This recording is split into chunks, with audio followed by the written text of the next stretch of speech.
Kellogg's Pep, the super delicious cereal, present The Adventures of Superman. Faster than a speeding bullet. More powerful than a locomotive. Able to leap tall buildings at a single bound. Look, up in the sky. It's a bird. It's a plane. It's Superman. Yes, it's Superman. And today, as Clark Kent, he and Batman are searching the amusement park for Jimmy Olsen, Dick Grayson, and Lois Lane. The startling resemblance of Lois Lane to Dixie Lamar, who was wanted for murder, suggested to Dr. Bly, head man of a confidence ring, a plan whereby Lois would be forced to face the murder charge. Lured to Playland Amusement Park outside Metropolis, Lois disappeared under the eyes of Jim Olsen and Dick Grayson, in reality Batman's assistant Robin, while riding in a boat along the River of Horrors. Summoned separately by Jimmy and Robin, Kent and Batman arrived only to find that meanwhile the two boys had also disappeared. But they did spot Dr. Bly, still wearing the dark glasses and white wig in which he was masquerading as Mr. Hemingway, press agent for the amusement park. Kent and Batman gave chase as Bly ducked into the Hall of Mirrors, and as we join them now, they are virtually lost in the maze of mirrored corridors. Listen. We'll never get out of this labyrinth, Kent, let alone find anyone.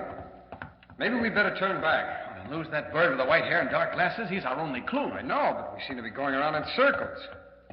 Unless I'm crazy, we've passed that mirror 5 times, the one that makes you look skinny. It's not the same one. Well, it looks the same. Well, maybe they all look alike to me by now. I'm getting dizzy. Mirrors on the walls, mirrors on the ceiling, even mirrors on the floors. Why people pay admission to come in here, I'll never know. Look out, Kent. You're walking right into a mirror. No, it's an optical illusion. The corridor takes a turn here. Well, you've got better eyes than I have, I'll tell you that. Well, that's one trouble. They're not good enough. What do you mean? Well, all these mirrors must be backed with lead in addition to a coating of mercury. I can't see through lead. Well, who can? Well, ordinarily, Yeah, I guess I'm not making much sense, am I? Well, I'm not surprised. This place is my head spinning like a top. Can't think, let alone make sense. We'll be out of it soon. Uh-oh, you better get behind me here. The corridor's narrow from here on. All right. I suggest we turn back and search the park for Jimmy and Dick. Why? After all, Ken, if we can locate the kids, we shouldn't have too much trouble finding out. Hey! Help! Batman! Where are you? Batman! He's gone. Disappeared. I heard something open and then close. But where? Can't see through these mirrors. Batman! Where are you? Batman! Answer me! Robbed of his X-ray vision by what's apparently lead coatings on the backs of the mirrors, Kent is helpless, even as Superman, to locate his suddenly vanished friend. Meanwhile, outside the gates of the amusement park, in a seemingly deserted frame house, the little man with the big ears, Dr. Bly's jitterbug assistant, Happy, is guarding Lois Lane behind the locked door of a room. On a rickety table in one corner, a cheap phonograph is blaring out the rhythmic beats of a jazz pianist. Finally, Lois, pacing up and down the room, can't stand it any longer.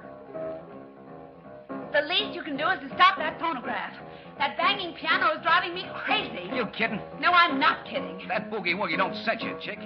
You ain't reading. It'll send me all right out of my mind. Turn it off. Okay. Keep your suits about. That's better. The trouble with you is you ain't got no depreciation for solid sending. I'll take Toscanini if you don't mind. Yeah? Who's he play with? What combo? Never mind. Look, music lover, what gives here?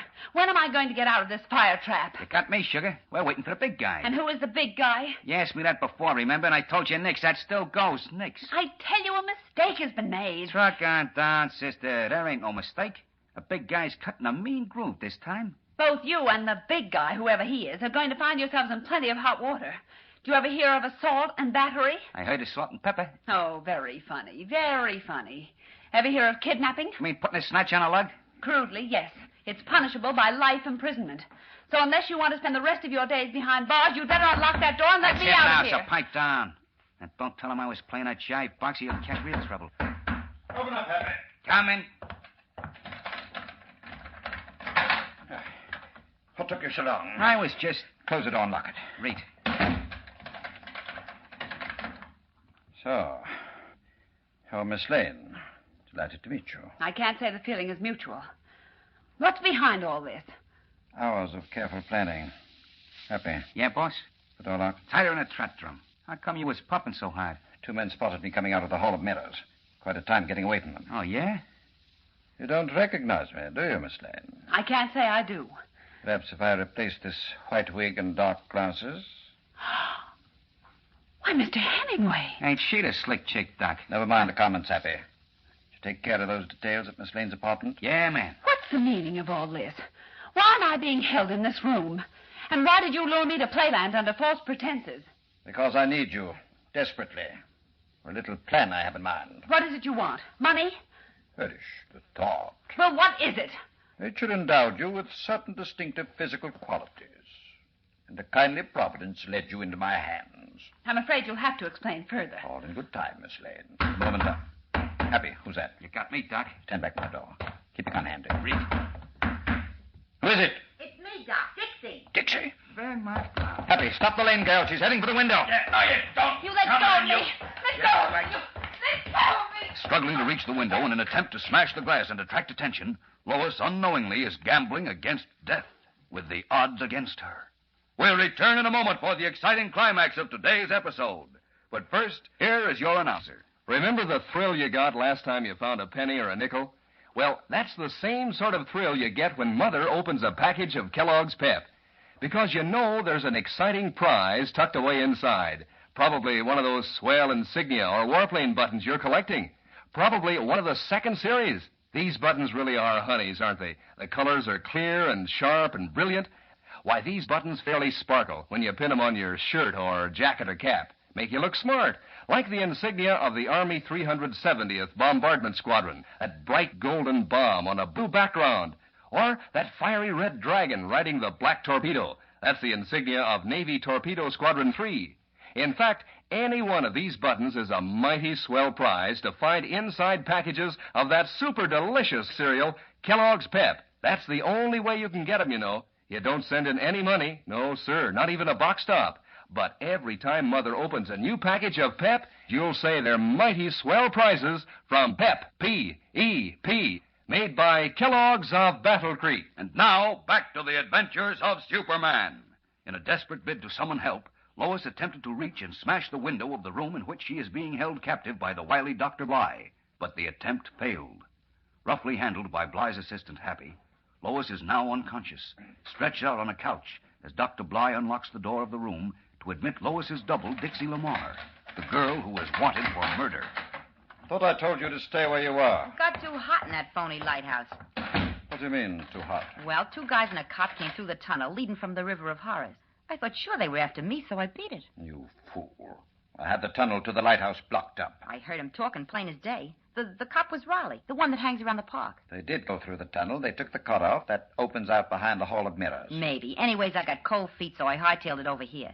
Nobody saw me, honest, Doc. Why do I allow myself to become mixed up with such imbeciles? Happy. Yeah, Doc? Get a glass of water. Drop this powder into it. Force the water down Miss Lane's throat. Reach. So that's the dame looks like me, huh? With more brains in her little finger than you have between your ears. Oh, yeah? She's gonna burn, ain't she? Does that take brains? Don't lead me into any deep discussions at this time, Dixie. Liable to say some things that might embarrass you. In any event, we haven't time for idle chatter. We have work to do. Important work. Just pour it down her throat, Doc? Yes, all of it. Hey, what's that for? Just a little potion to make certain she's dazed and confused when she awakens. Now, Dixie. Yeah? Change clothes with her. Change clothes? You heard me. All your clothes. Incidentally, is that the dress you wore when you stupidly shot the Federal agent? Yeah. Good. Comb her hair the way you comb yours. How are you going to work this deal, Doc? Very simply. Once we have Miss Lane dressed in Dixie's clothes, including a mink coat... My mink coat? Oh, no. I'm not giving that up. What would you prefer to give up, you little fool? Your mink coat or your life? Oh, Doc, please. Give a gal a break. I repeat, your coat or your life. Don't be a trip, Dixie. Okay. Let her have it. If this scheme works, Dixie, I'll buy you another. You heard that, Happy. Yeah, I'm writing it on ice. All right, let's get going now. Dixie, start switching clothes while Happy and I go into the next room to make a phone call. And don't dawdle. Don't what? Don't waste time. Oh. Come on, Happy. Shag it right along, Doc. One of these days I'm going to take some time off and teach you the King's English. You don't have to, Doc. I know he's English.